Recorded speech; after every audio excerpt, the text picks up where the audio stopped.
We are going to be watching for our first match, Match O, between Nefail and Kibbles. There you go. I've determined how that name's going to be pronounced. Nefail and Kibbles. So, have you chaps got any thoughts on these guys and their play? Have you seen them in action before? Sorry, would you like to go first, or should I just kind of walk on in? No, go for it. Alrighty, cool. So, from pure rankings alone, Nefail should win this. I believe he's, somewhere high in the super up there's in the plats. Super high plat player. While his opponent Kibbles is more on the lower end of the plat ranking, I guess. So both players very good at this match. I'm going to be rooting for Kibbles just because I haven't seen him play quite a few free for all matches. So hopefully he will be able to actually bring that into the match here. But I am a little concerned because this will be a 1v1 match, and that means there's going to be a lot more pressure on him. Yeah, I don't know that I've seen either one of these. I may have seen Kibbles play because his name looks familiar, but Nefail, I don't know anything about him. It should be an interesting match because they're both, pretty well ranked. Yes, Kibbles I know, and Nefail I don't, but I do know Northern Walk, and my experience of Northern Walk is that they are all exceedingly good players. I think pretty much spread between Uber and Platinum for the most part. I don't know if so much fail, obviously going in as the favourite seed for this as well. Don't really know enough to say who I think is going to walk away with this. Both got a good opportunity, I think, especially as this particular round is being played on Rock. So this is a map very familiar to everybody who's played on Ladder, and I don't think there's anybody in this tournament who isn't familiar with the Ladder pool at this point. Just to explain to the viewers who haven't seen this map before, this is the largest map in this tournament. It's a 650 radius with 2 asteroids that spawn in later in the game. Normally not going to see those asteroids in action, but if this game turns into a bit of a stalemate, then you'll see players try to escape off there, just grab the extra resources and maybe grab themselves a late game victory with a Halley if it really gets that stalemating. Don't expect to see it in this one though, but perhaps. But we will be joining this game in just a second then, between Fail and Kibbles, and Ghost and Sorian are going to be your casters for this one. So this game is just launching. So chaps, I will now shut up and hand over to you. Thank you, Quitch. And of course, joining with me today is the legendary Sorian, the creator of the AI for the Planetary Annihilation Titans and Planetary Annihilation in general. So, hello Sorian, how are you today? Doing alright. How are you doing today, Ghost? Doing good. About to watch a bunch of robots kill each other. Hyped? Heck yes. I love tournament days. Excellent. Well, of course, we will be going into Cross today. It's as Quitch had mentioned, it's a giant rock planet with 2 moons that eventually do spawn in, and will eventually actually get to these players. So, looking at this map, just kind of going over, there's actually quite a lot of interesting little CSGs. We have the destroyed original planetary or unit cannons, and actually these players very hyped to get into this game. First match of Planetary Annihilation Titans, Clash of the Titans match here, spawning in. On Cross, we've got Nefail spawning in now as the Black Commander. Going with that sweet Theta Commander, opening up with the Bot Factory, and his opponent, Burn Kibbles, pretty much doing the exact same, but with that sweet Stickman 9000 Commander. That is a nice looking commander, actually. I really like that. Really? Is he your favorite? Well, no, not my favorite. Definitely not my favorite. Well, then I have to ask. What's your favorite commander, then? I have to ask. You know what? I can't remember the name of it. I think it's the what's it look like? Raptor? I don't know. Okay, sure. Alright, well, at least look. Oh, wow, holy cow. Okay, so it looks like both players kind of already showing us what they've got. Take a quick look here at Nefail's base. We've got an air factory, radar, a bunch of vehicles, and actually quite a few air factories here. I think we've got like 3 air factories and 3 vehicle factories. So a lot of nice, strong tank play with that very fine air refinement that we quickly see out of the Northern Walkers.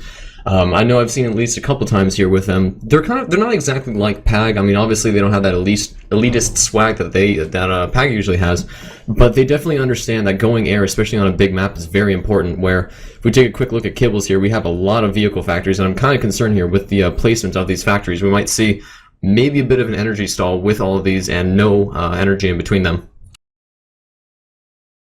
Yeah, he doesn't have a whole lot of energy queued up between those factories, which, yeah, I agree. That kind of worries me a bit.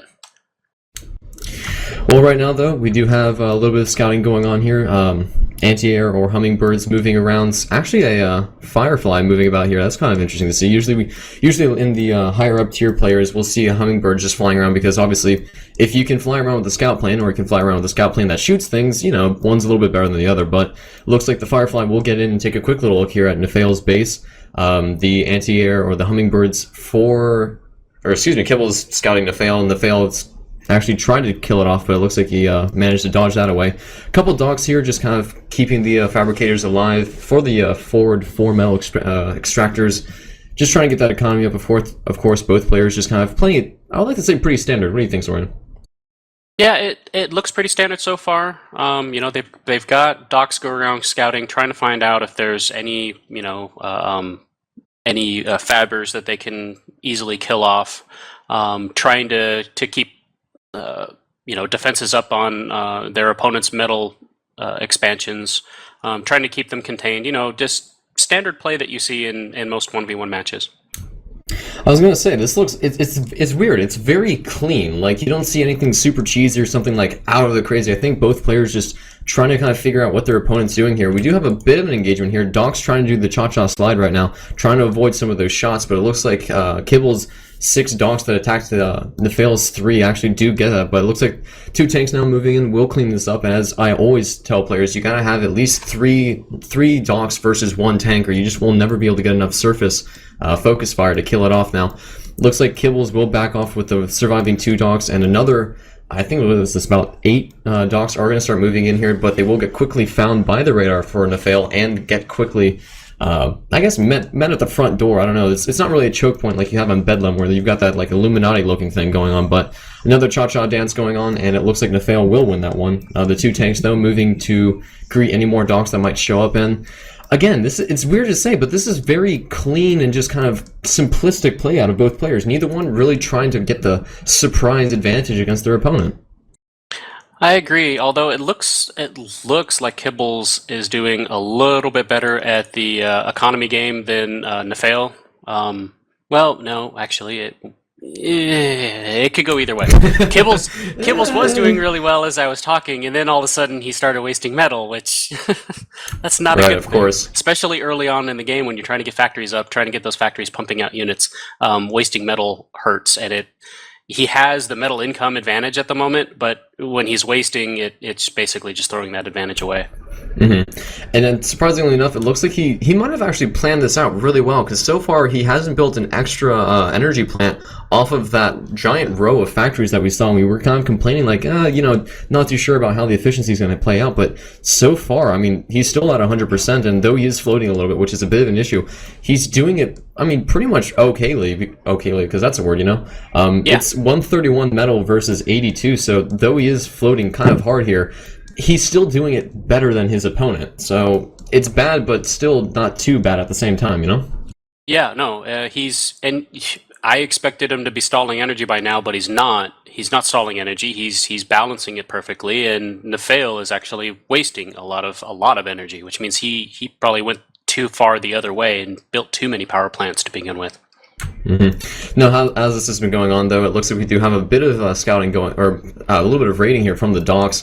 Kibbles trying to respond with this. There is actually quite a lot of anti-air here from Nefail that's just kind of sitting around the base, I guess looking for some possible air fabricators, which they are in the base. They're just not expanding or trying to do anything interesting like it. So he does have what I was kind of looking for, that extra like wow factor, but he's not really up. There it is. There's the energy dip. I was looking for that. I was like, where? It has to be here somewhere. And ironically enough, it's the one time he's actually building energy that it starts to dip. So, what do I know about efficiency? So it looks like the rating from Nefail does get cleaned up here by Kibbles. And actually, surprisingly enough, we do have a really big blob of docks here just starting to move in now.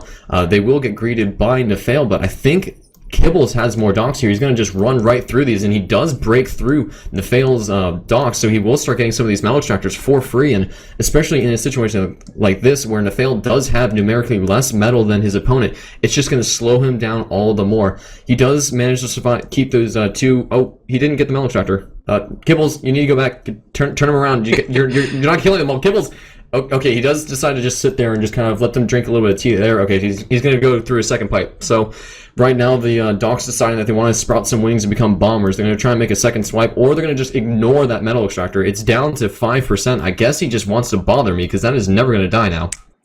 Yeah, that OCD coming out real quick. Just kill it, please. Kibble with a pretty significant unit advantage early on here, and if he can keep the econ advantage and keep pushing in like he's pushing in, then you know he's on his way to winning this match if he can keep this up. He's got almost twice as many units as Nefail right now. He's expanding pretty effectively. He's got his air fabric going around, building. He's got 2 of them together, building metal extractors, taking all the expansion points, and he seems to be doing a pretty good job of keeping Nefail on the back foot here. Yes, indeed. This is actually quite nice. I like. While you were talking, I noticed that a couple hummingbirds just decided to suicide themselves at the base and just figure out what's going on.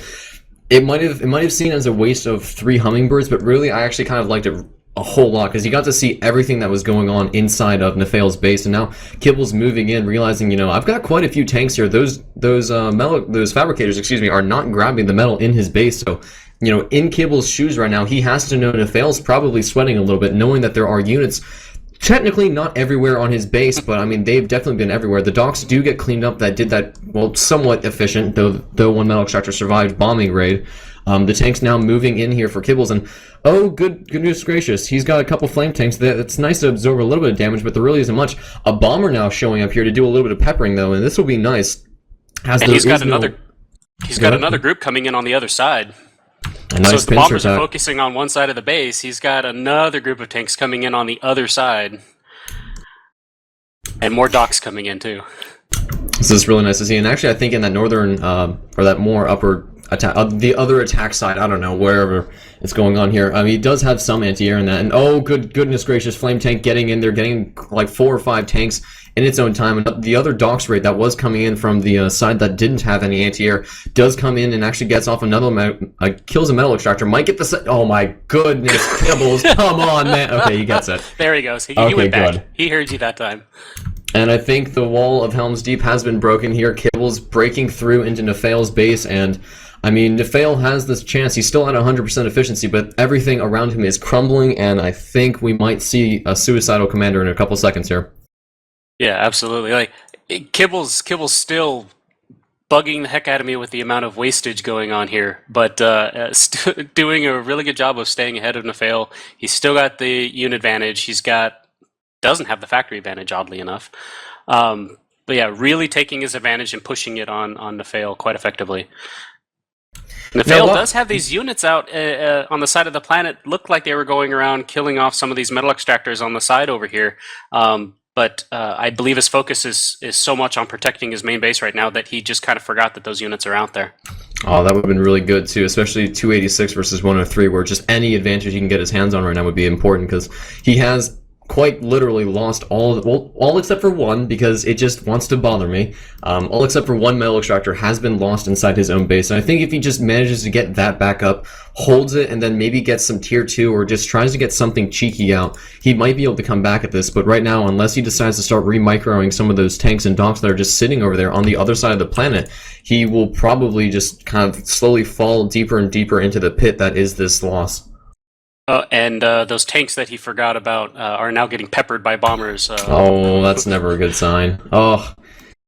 And now he's going to look at those and go, I could have done something with them, and now he's just going to start beating himself over, which is really disappointing, because it would have been a fantastic little play. Especially interesting, actually, this is something that it's not a big game changer, but it's definitely really creative, and I really like it.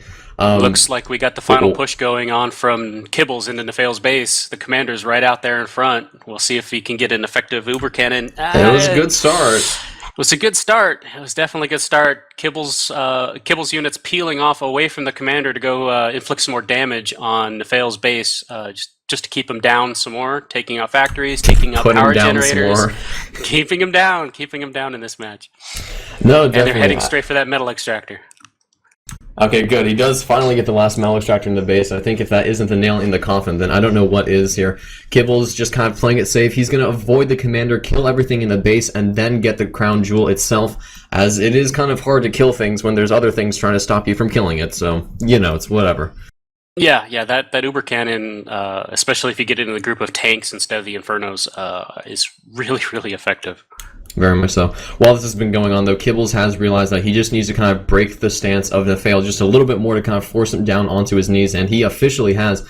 I don't think Nefail has many more metal. Actually, where does he have? He has 69 metal, so he's got... Oh, there. Okay, there's a few metal extractors in the back. He's got air fabbers out grabbing metal spots. Like, he is rebuilding his destroyed metal extractors. He's got a couple air fabbers going around, trying to avoid the air patrols of Kibble, to put down more metal extractors and try to stay in this game, but I think he's fighting an uphill battle at this point. But in that sense, anyways, the underdog, I always got to root for the underdog. So far, Nefail, he might be down, but well, actually, now he's out. Yeah, there goes the air fab. I was going to say, he has a chance as long as those air fabricators aren't found, but Kibbles must have been smelling them because he went straight to that area and killed them immediately. So Nefail's having a bit of a bad day now. He needs to just try and secure himself. I mean, I think at this point, he just needs to try and turtle up a little bit. Yeah, Nefail does have a group of tanks, Infernos, and I think there's even a Spark in there, going around killing metal extractors, slowly but surely. But yeah, definitely too little, too late at this point. But I mean, does it even matter if he's killing them off? Because I mean, look at how hard Kibbles is floating. I think he, at pretty much the 10-minute mark, he's just started floating and hasn't stopped. So definitely pulling out some of that sweet tubing equipment, and he's just going to sit here on his economy and float till the day is over. More units, and actually if we look at the base of Kibbles real quick, we see just mass boombots setting up. So Kibbles getting ready to pull out the final, pull out the sword and just kind of hack down the remaining life that is Nefail. So he's just playing it very safe and really smart. And this is, again, it's just kind of going back to what I started with. It's just been smooth and clean play since this game has started. I mean, neither player... I was sorry. I was just going to comment on this entire group of boombots being built up by Kibbles in his base. I think that's the way he wants to end this game. Hey, go out with a bang, right? That's right. That's a beautiful way to go. I mean, at the same time, though, here comes Kibbles, or Nefail, with a bit of a push. I mean, he's going to see these boombots, and he's probably going to be like, well, I mean, I shouldn't be surprised, but this might kill off quite a few of them, because there are a lot of flame tanks. Flame tanks naturally just good at killing off boombots, and sparks with that sweet. Oh, GG, well played, never mind. So he sees them, he knows what's going on, and Kibbles does win this first match of the Planetary Annihilation Clash of the Titans Swiss tournament. Wow, that very effectively played by Kibbles. I can't, other than the floating of the economy, I can't see his play and find any real fault in it. It was just clean. I mean, that's all I can really say. It was just very well clean and organized out of Kibbles. I mean, it wasn't anything flashy like we might see out of a Zankar move, but it was definitely very well defined. He knew what he was going to do. This is definitely a match I think that he's been preparing for, because I mean, just the whole way he set his base up. I mean, you could tell that he was prepared for this map specifically. Yeah, he had. I mean, both players had their base mapped out very, very early on in the game. Well, you can tell money does was definitely train the people. more organized. Yeah, it was interesting because I mean we saw that sweet that Sim City going on there for Kibbles, but I actually kind of liked that Nefail's base was a little bit more kind of haphazard. I mean, usually when you see that, I mean you can definitely tell that that Nefail was looking at the movement speed of the commander. Obviously, mobility does just kind of slow down how things go, and these giant lines that Kibbles does have. I mean, it probably was maybe like a maximum of like 10 seconds of the commander just walking around building things. But it's those 10 seconds that can literally mean life or death of a very high-level skilled match. So I think Nefail had the better base design, but Kibbles had the better map awareness. Yeah, absolutely. Those patrol fighters that he sent around the planet, just scouting out, finding out information about Nefail's base constantly, and hunting down all of the expanding air fabbers that Nefail tried to send out, was very effective. Very much so. Just wanted to go back real quick. I mean, I think it really just kind of... I think it was the minute that we saw around like 9 minutes 30... Or no, hang on. It's probably around 7:20 here. When those first dogs started to push in, I mean, we saw a little bit of a little bit of hesitivity, yeah, words.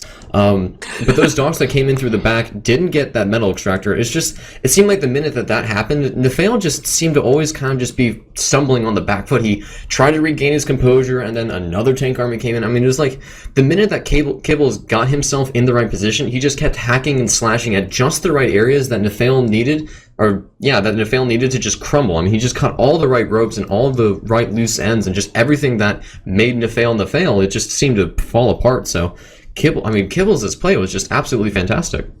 Yeah, agreed. And then when Kibbles was putting pressure on Nafale just kind of lost track of the units that he was sending out to go and, harass. It just shut down his harass game completely. It was definitely a lot more. He was playing reactive against Kibbles' active playing, and usually if you're in that situation already, you're going to always just be behind as you're waiting for the reactive move of your opponent. If you're doing that, then you're just sitting there waiting for the next thing to happen, and just doing that alone, you're going to just fall apart. You have to be proactive in your decisions. You have to make sure that your opponent's reacting to you, and Kibbles did that. So well played from him. Do you have any comments on this match, Quitch? Simply that I think in this instance it was just a case of Nafale really didn't do enough to shut down Kibbles' expansion.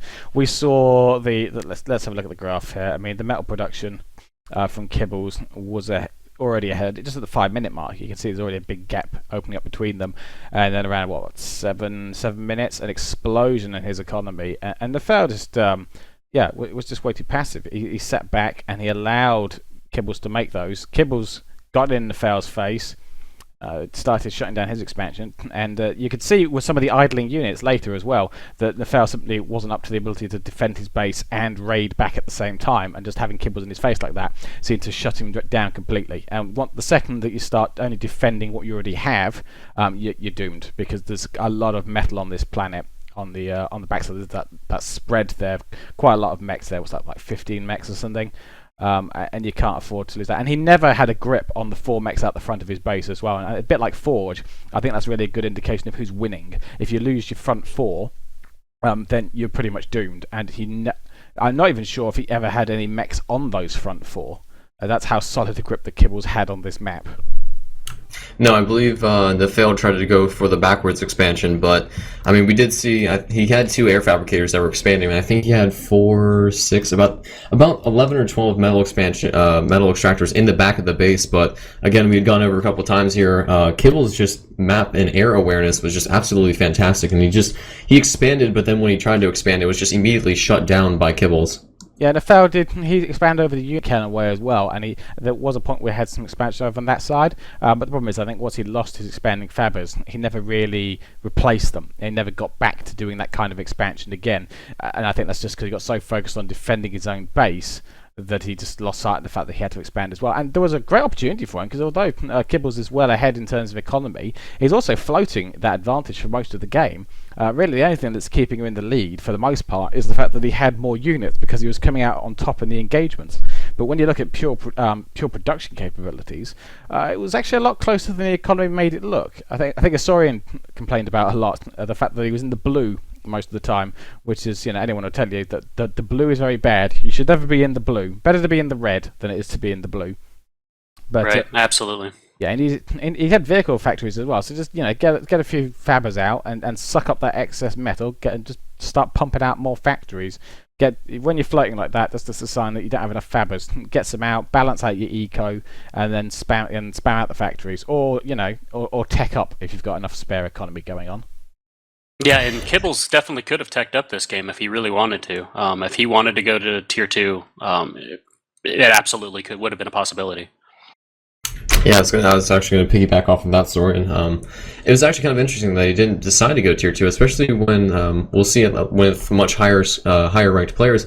Usually when you see that one player is in a very commanding position or is able to make their opponent react to them, as we saw with Kibbles versus Nafale, usually they'll start building maybe around the 5-6 minute mark of their tier 2 factory of choice. So it was really interesting to see that Kibbles did stick with tier 1 the entire match instead of trying to get the next tier step, or maybe even orbital, something really flashy, just to kind of really make sure that Kibbles won his match.